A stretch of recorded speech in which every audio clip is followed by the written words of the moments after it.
Isang dasal para sa aking buong pamilya. Panginoon, maraming salamat sa aking pamilya. Maraming salamat at lagi silang andyan. Sila po ang aking inspirasyon, ang aking lakas. Sila po ang nagiging kakampi ko sa mga pagsubok ng buhay at laging nakaalalay kapag kailangan ko ng suporta.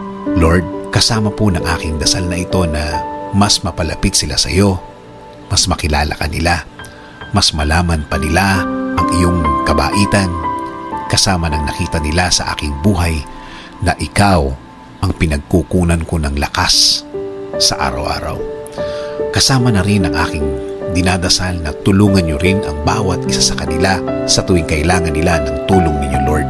Tulad na lang ng pagtulong na ginagawa mo para sa akin. Every time na kailangan ko po ng tulong niyo, palagi niyo silang samahan at protektahan sa lahat ng oras. Alam ko po na napakadelikado na sa labas at kailangan nila ng proteksyon ninyo sa mga buhay nila. Kasama na, ikaw Panginoon ang nakakaalam ng lahat ng kanilang pinagdadaanan. Alam mo kung anong mga pagsubok ang dumadating sa kanila. At alam ko, Lord, na ikaw lang ang makakatulong at makakasuporta sa kanila dahil alam mo ang kani-kanilang mga buhay. Bigyan mo sila ng talino para kanilang magamit sa tuwing may dalahin sila sa kani-kanilang mga buhay. I-remind mo sa kanila na ikaw lang ang panggagalingan ng mga bagay na ito, mga tulong na ikaw lang ang makakaprovide. Tulungan niyo rin po ang pamilya kong may pinagdadaanan sa kani-kanilang araw. Mga taong ayaw magsalita tungkol sa kanilang mga problema at nagdesisyon na lang na manahimik na lamang and decided to keep it to themselves.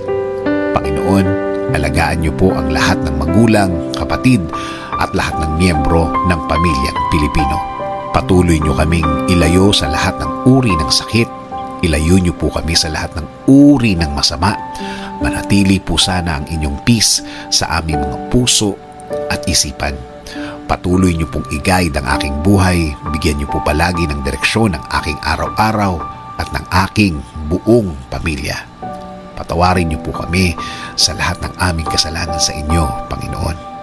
In Jesus' name we pray. Amen. Sabi nga sa Colossians 3:13, bear with each other and forgive one another. If any of you has a grievance against someone, forgive as the Lord forgave you. Lord, kung sakaling hindi ko nahaya at nahirapan na ako, please remind me every day that your plans are always greater than mine. Thank you.